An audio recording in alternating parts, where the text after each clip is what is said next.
अस्सलाम वालेकुम स्टूडेंट्स। आज के इस लेक्चर में जो हम टॉपिक डिस्कस करेंगे उसका नाम है कैलकुलेशन इन्वॉल्विंग गैसेस। टिश्यूमेट्रिक चैप्टर का ये टॉपिक है जिसको हम डिस्कस करने जा रहे हैं। नाम में आप लोग देख रहे हैं कि यहाँ पे हमने एक स्पेसिफिक फिजिकल स्टेट की बात की है और वो गैसेस हैं। हमने इस गैस को लिक्विड और सॉलिड से अलग क्यों रखा, इसके लिए हम अलग कैलकुलेशंस क्यों करते हैं। तो यहाँ पे हम रीजन देख लेते हैं कि आप जब रिएक्शन करवाते हैं तो उस रिएक्शन में जो रिएक्टेंट्स होते हैं आपको वो डिफरेंट फिजिकल स्टेट में लेने पड़ते हैं। किसी रिएक्शन में रिएक्टेंट्स आपको सॉलिड में लेने पड़ते हैं, किसी रिएक्शन में रिएक्टेंट्स आपको लिक्विड स्टेट में लेने पड़ते हैं और किसी रिएक्शन में रिएक्टेंट्स आपको गैसेस फिजिकल स्टेट में लेने पड़ते हैं। जब आप बात करेंगे तो लाजमी बात है इन तीनों को आप जब भी लेंगे तो इनको बाकायदा मैयर करना पड़ेगा, रिएक्टेंट का मैस लेना पड़ेगा, तो कुछ ना कुछ मेथड तो अख्तियार करना पड़ेगा इनके मैयर करने के लिए। अब जब हम सॉलिड को देख लेते हैं, सॉलिड फिजिकल स्टेट में कोई रिएक्टेंट है, कोई रिएक्टेंट लिक्विड फिजिकल स्टेट में है और कोई रिएक्टेंट हम गैस में ले रहे हैं। तो हम देखते हैं कि जब सॉलिड्स हमें चाहिए होता है तो लाजमी बात है हमें रिएक्शन के लिए तो कुछ स्पेसिफिक इसकी अमाउंट लेनी पड़ेगी, वो स्पेसिफिक अमाउंट मैयर करनी पड़ेगी। तो हम आसानी से इसका वजन कर सकते हैं, इसके वजन को हम मालूम कर सकते हैं, इसको हम वजन से ले सकते हैं, मैस मालूम कर सकते हैं। और अगर हम लिक्विड की बात करें तो लिक्विड को भी हम आसानी से वजन कर सकते हैं।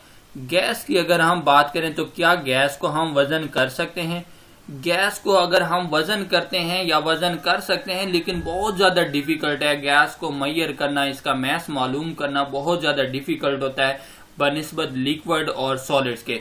इस वजह से गैस को हम मैस में मोस्टली नहीं लेते। गैस को जो हम अगर मैयर कर सकते हैं तो आसान जो मेथड हमारे पास है गैस का, वो हम इजिली इसको वॉल्यूम से मैयर कर सकते हैं। तो आपने देखा कि सॉलिड और लिक्विड को जो रिएक्टेंट की फॉर्म, जो रिएक्टेंट हमें सॉलिड और लिक्विड में मिलेगा, हम इसको वजन इनका कर सकते हैं वजन, लेकिन गैसेस का हम मैस नहीं मालूम कर सकते हैं, वजन नहीं कर सकते। हम अगर इसको ले सकते हैं गैस को तो हम इसको भला किस में ले सकते हैं, वॉल्यूम में ले सकते हैं। अब सवाल ये पैदा होता है कि गैस को हम जिस वॉल्यूम में ले रहे हैं या जितने वॉल्यूम में ले रहे हैं उस वॉल्यूम में कितने नंबर ऑफ मॉलिक्यूल्स मौजूद है, पार्टिकल्स कितने मौजूद हैं, नंबर ऑफ पार्टिकल्स उसमें कितने मौजूद हैं। अब ये जो नंबर ऑफ पार्टिकल्स का मसला आ गया, ये कितने मौजूद हैं, यहाँ पे ये प्रॉब्लम क्रिएट कर रहा है।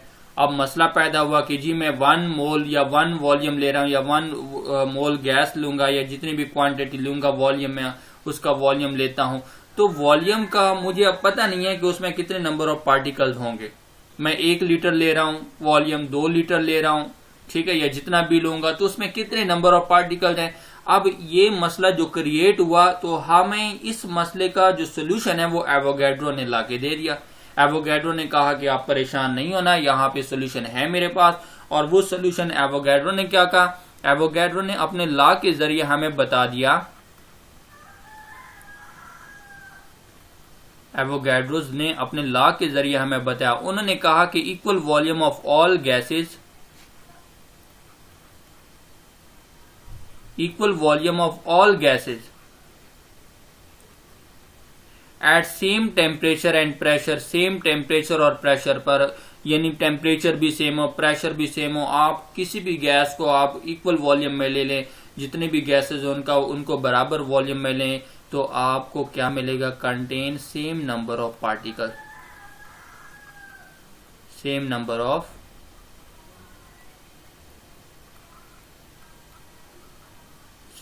Of particle. तो वो कहते हैं कि आप कोई भी गैस ले लें सेम टेम्परेचर प्रेशर पर और वॉल्यूम उनका सेम होना चाहिए, गैसों का वॉल्यूम सेम होना चाहिए, तो आप देखेंगे उसमें नंबर ऑफ पार्टिकल्स आपको सेम मिलेंगे। तो इन्होंने ये आइडिया दे दिया और इस आइडिया से जो रिलेशनशिप बना वो किसका बना, हमें वॉल्यूम को और मोल का रिलेशनशिप बना। इससे हम आसानी से नंबर ऑफ पार्टिकल्स वगैरह भी मालूम कर सकते हैं।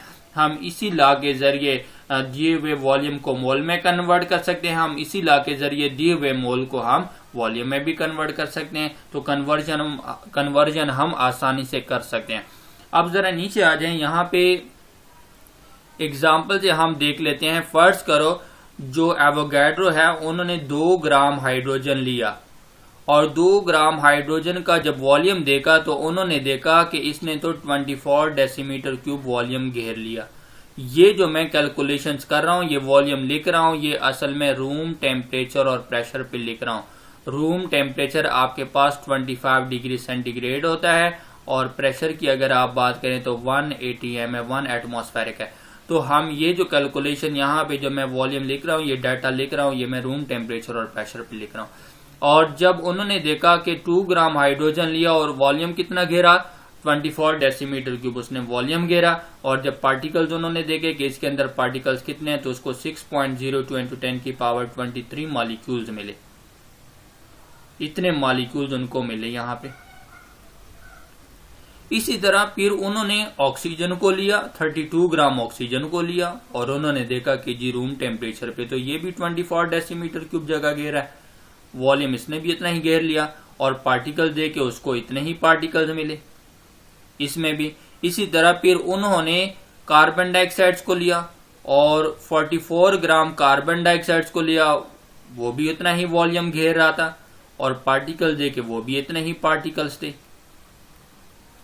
और फर्ज करो उन्होंने इथेन ले लिया, 30 ग्राम उन्होंने इथेन लिया और इनका वॉल्यूम भी देखा रूम टेम्परेचर पर, तो 24 डेसीमीटर क्यूब तो और पार्टिकल कितने थे, 6.02 × 10⁻23। अब ये जो डाटा मैंने लिखा ये सारा रूम टेम्परेचर और प्रेशर पर है। आप लोगों को इसका तो पता है कि 1 मोल में कितने पार्टिकल्स होते हैं, एवोगाड्रो नंबर ऑफ पार्टिकल। यहाँ पे 6.02 × 10⁻23, यहाँ पे भी एवोगाड्रो नंबर, यहाँ पे भी और यहाँ पे भी। तो हम कह सकते हैं कि ये किसकी इक्वल है, 1 मोल की इक्वल है। इसी तरह हम ये भी कह सकते हैं कि ये भी क्या है, 1 मोल है। ये भी कितना है, 1 मोल है। और यहाँ पे ये जो इथेन है ये भी 1 मोल है। अब जरा ध्यान देना कि रिलेशनशिप किस किस का बन गया, मोल का और वॉल्यूम का रिलेशनशिप बन गया। यहाँ पे मोल का और वॉल्यूम का रिलेशनशिप बन गया, मोल का और वॉल्यूम का रिलेशनशिप, और यहाँ पे भी मोल और वॉल्यूम का रिलेशनशिप बन गया। अब इसी मोल और वॉल्यूम के रिलेशनशिप को हम जरा देखते हैं कि यहाँ पे 2 बातें यहाँ पे मैं बता देता हूं। एक तो मैं बात कर रहा हूं रूम टेम्परेचर और प्रेशर पर, ठीक है, और दूसरी बात मैं करूंगा स्टैंडर्ड टेम्परेचर और प्रेशर पर। स्टैंडर्ड टेम्परेचर और प्रेशर पर जब आप रूम टेम्परेचर और प्रेशर पे बात करेंगे तो रूम टेम्परेचर भला कितना होता है, 25 डिग्री सेंटीग्रेड, और प्रेशर कितना होता है, और ये 1 एटमॉस्फेयर है। और जब आप बात करते हैं स्टैंडर्ड टेम्परेचर और प्रेशर की बात करते हैं तो टेम्परेचर आपके पास 0 डिग्री सेंटीग्रेड है और प्रेशर आपके पास है 1 एटमॉस्फेयर। अब जब आप इस रूम टेम्परेचर और प्रेशर पे कोई भी गैस लेंगे, 1 मोल गैस लेते हैं या वॉल्यूम लेते हैं उसका 1 मोल का, तो वो आपको कितना मिलेगा, 24 डेसीमीटर क्यूब मिलेगा। ये रूम टेम्परेचर और प्रेशर की बात हो रही है। लेकिन अगर आप स्टैंडर्ड टेम्परेचर और प्रेशर पे लेंगे तो वो आपको कितना मिलेगा, 22.414 डेसीमीटर क्यूब। इन दोनों में याद रखना है ये वॉल्यूम भला किस पर है, स्टैंडर्ड टेम्परेचर और प्रेशर पर है। और यहाँ पे जो वॉल्यूम मैंने लिखा है ये वॉल्यूम भला किस पर है, रूम टेम्परेचर और प्रेशर पर है। ये घबराना नहीं है कि आप कहें कि पता नहीं सर ने क्या लिख दिया है। और यहाँ पे एक और चीज को भी ध्यान दें कि जब हमने कहा कि 1 मोल वॉल्यूम, यानी आपने ऊपर देख लिया, सारा कुछ आपने देख लिया। अब ये जो 24 डेसीमीटर क्यूब है तो ये भला वॉल्यूम किसका है, 1 मोल का वॉल्यूम है। 1 मोल वॉल्यूम है गैस का, तो 1 मोल गैस का वॉल्यूम है, तो हम 1 मोल गैस के वॉल्यूम को भला क्या कहते हैं, मोलर वॉल्यूम कहते हैं। और ये हमें किस पर मिला है, रूम टेम्परेचर और प्रेशर पर। और अगर हम यहाँ पे स्टैंडर्ड टेम्परेचर और प्रेशर की बात करें तो 22.414 डेसीमीटर क्यूब है। ये भी भला वॉल्यूम है of 1 mole gas, 1 mole gas का वॉल्यूम है, तो हम इसको भी क्या कहते हैं, मोलर वॉल्यूम कहते हैं। तो मोलर वॉल्यूम की समझ आ गई कि जब 1 मोल गैस का वॉल्यूम लेते हैं तो वो बन जाता है मोलर वॉल्यूम, और molar volume at room temperature and pressure is 24 decimetre cube, and when we talk at standard temperature and pressure this molar volume becomes 22.41 four decimetre cube. तो यहाँ पे जो कंडीशन है वो कंडीशन किस पर है, स्टैंडर्ड टेम्परेचर एंड प्रेशर, और ऊपर वाले जो कंडीशन है वो रूम टेम्परेचर एंड प्रेशर है। तो ये बिल्कुल एक सिंपल मेथड था, एक सिंपल तरीका था, एक सिंपल लॉ, एक सिंपल रूल है जिससे एवोगैड्रो ने हमारी प्रॉब्लम सॉल्व कर ली। एवोगैड्रो ने हमें बता दिया कि जी मोल और वॉल्यूम का रिलेशनशिप हम इस तरह बना सकते हैं। इस तरह उन्होंने हमें रिलेशनशिप बना के दे दिया और हम आसानी से ये कैलकुलेशन कर सकते हैं। किसी भी गैस का जो वॉल्यूम हमें दिया गया हो, हम इसी लॉ के जरिए मोल मालूम कर सकते हैं उसके, और किसी गैस के अगर हमें मोल दिए गए हों तो हम इसी लॉ के जरिए उसका वॉल्यूम फाइंड आउट कर सकते हैं। तो ये कन्वर्जन हम इजीली कर सकते हैं। अब इस फार्मूले को जरा हम रिलेट कर देते हैं कि ये किस तरह हम इसको मिलाएंगे, फार्मूले को रिलेट करेंगे। अब अगर आप ये जो एवोगैड्रो लॉ के मुताबिक मोल मालूम करते हैं तो ये कैसे मालूम करेंगे, गिवन वॉल्यूम है आपके पास गैस का, उसको डिवाइड कर देंगे, किस पे भला डिवाइड कर देंगे, मोलर वॉल्यूम पे डिवाइड कर देंगे। 1 मोल गैस का जो वॉल्यूम होता है उस पे आप डिवाइड कर देंगे। अब यहाँ पे अगर आप वॉल्यूम लेंगे तो वॉल्यूम आप मोलर वॉल्यूम का यूनिट जरा देखें, मोलर वॉल्यूम का यूनिट भला क्या है, डेसीमीटर क्यूब पर मोल है। तो हमें फिर जो ये डेसीमीटर क्यूब को काटना है, कैंसिल करना है, तो हमें यहाँ पे भी जो गैस को लेना पड़ेगा वो भी किस यूनिट में लेना पड़ेगा, डेसीमीटर क्यूब में। तो volume in decimetre cube divided by molar volume in decimetre cube पर मोल, और जब आप ये रेशो लेंगे तो डेसीमीटर क्यूब के साथ कट जाएगा और ये वॉल्यूम किस में कन्वर्ट हो जाएगा, मोल में कन्वर्ट हो जाएगा। तो इस फार्मूले से हम किसी भी गैस के मोल को वॉल्यूम में कन्वर्ट कर सकते हैं और किसी भी गैस के दिए गए वॉल्यूम को हम मोल में कन्वर्ट कर सकते हैं। अब इस तरह के आप लोगों के बहुत से अब प्रॉब्लम्स वगैरह न्यूमेरिकल्स आते हैं, गैस से रिलेटेड आते हैं, तो हम इसको सॉल्व किस तरह करेंगे, क्या मेथड इख्तियार करेंगे, तो आप उसको जरा फोकस दें, ध्यान दें। एक गैस है, उसका वॉल्यूम मुझे दिया गया है और दूसरे गैस का वॉल्यूम मुझसे पूछा है। वो एक का वॉल्यूम दिया है और कहते हैं कि इससे दूसरे का वॉल्यूम फाइंड आउट करो। कोई ऐसा प्रॉब्लम हमें दिया है। ये वाला क्या है, ये जो है ये गिवन है, एक का वॉल्यूम दिया और ये रिक्वायर्ड है, ये पूछा गया है। अब जरा ध्यान देना है कि इस वॉल्यूम से डायरेक्ट मैं ये वॉल्यूम मालूम नहीं कर सकता, कोई डायरेक्ट ऐसा मेथड नहीं है जो मैं इससे जाके मालूम कर सकूं। तो मुझे इस वॉल्यूम से दूसरे वॉल्यूम में जाना है तो मुझे क्या करना पड़ेगा, बाकायदा एक मेथड फॉलो करना पड़ेगा, बाकायदा एक प्रोसीजर फॉलो करना पड़ेगा। जिस तरह हमने मैस टू मैस कन्वर्जन किया था, हमने मोल टू मैस कन्वर्जन किया या मैस टू मोल कन्वर्जन किया, ऐसा ही कन्वर्जन यहाँ पे है, वॉल्यूम टू वॉल्यूम कन्वर्जन। आप कोई भी प्रॉब्लम इस तरीके से आए आप इसको सॉल्व कर सकते हैं। आप कैसे करेंगे, मैं यहाँ पे कन्वर्जन का तरीका लिख देता हूँ, आप लोगों ने उसी मेथड को फॉलो करना है और उसी के जरिए इसको समझना है। अब एक गैस का वॉल्यूम आपको दिया है और दूसरे का पूछ रहे हैं, तो आपको सबसे पहले जिस गैस का वॉल्यूम दिया है उसी गैस के वॉल्यूम को सबसे पहले आपने मोल में कन्वर्ट करना है, और जब उसके मोल मालूम हो जाए उसी के मोल से आपने जिस गैस का वॉल्यूम पूछा है उसका वॉल्यूम मालूम करने से पहले आपको सबसे पहले उसके मोल्स मालूम करने पड़ेंगे। तो उसके मोल्स मालूम करेंगे, फिर उसके मोल्स मालूम करने के बाद आप क्या मालूम करेंगे, जो वॉल्यूम आपसे पूछा है वो मालूम करेंगे। अब मैं यहाँ पे लिख देता हूं कि ये वॉल्यूम किसका है, गिवन का है, गिवन वॉल्यूम है आपके पास, और इस गिवन वॉल्यूम को आपने गिवन के मोल्स मालूम कर लेने, गिवन स्पीशीज के मोल्स, यानी इस वॉल्यूम को मोल में कन्वर्ट कर दें। इस गिवन मोल से फिर आपने रिक्वायर्ड के मोल्स फाइंड आउट कर देने,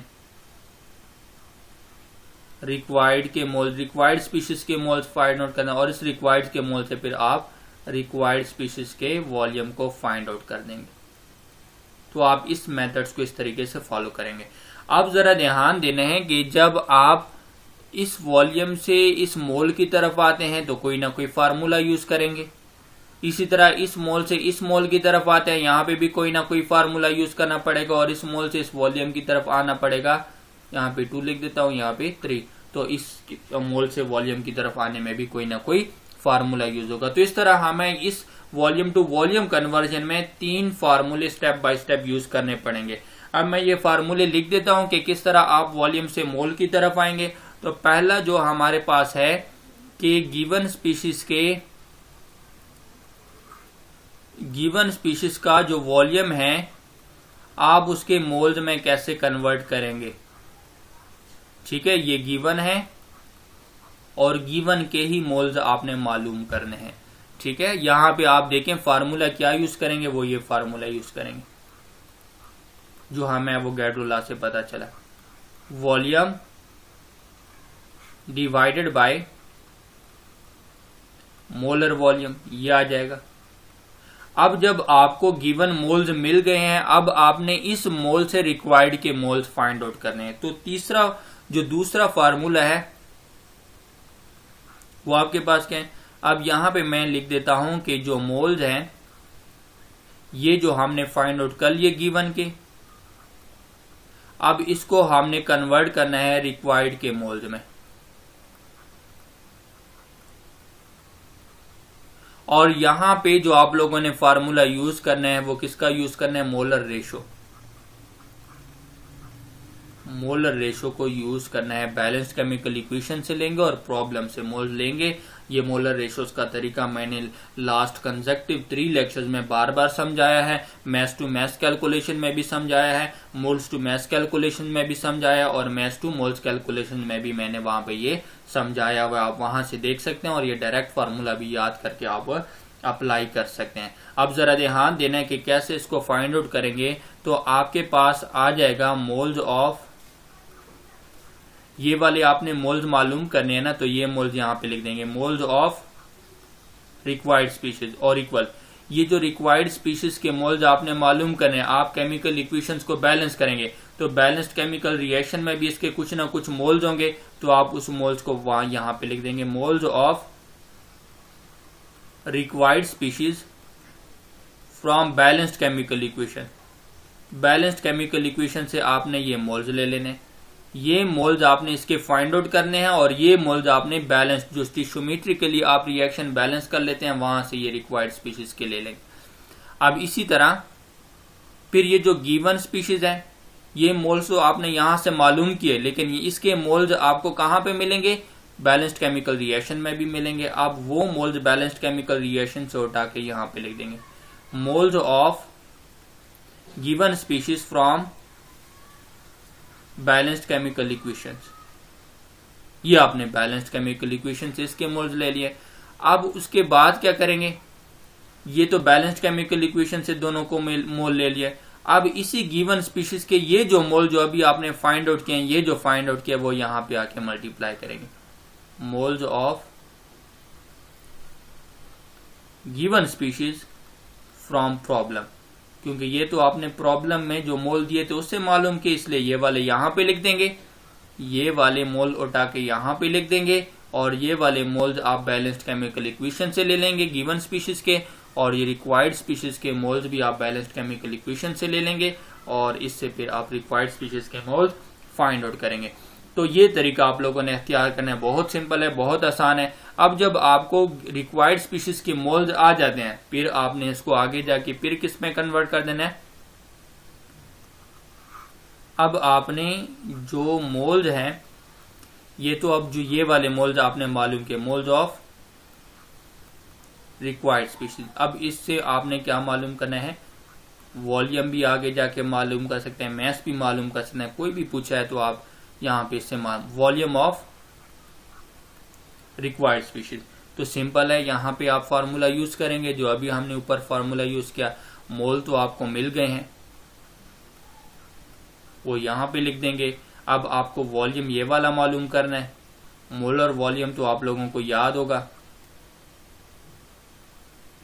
ये यहां पे लिख देंगे। बस ये मोलर वॉल्यूम यहां से उठा के इसके साथ मल्टीप्लाई कर देंगे और वॉल्यूम आपके पास आ जाएगा। तो इस तरीके से आप क्या कर सकते हैं, कोई भी कन्वर्जन आ जाए आप इसको इजीली कन्वर्ट कर सकते हैं।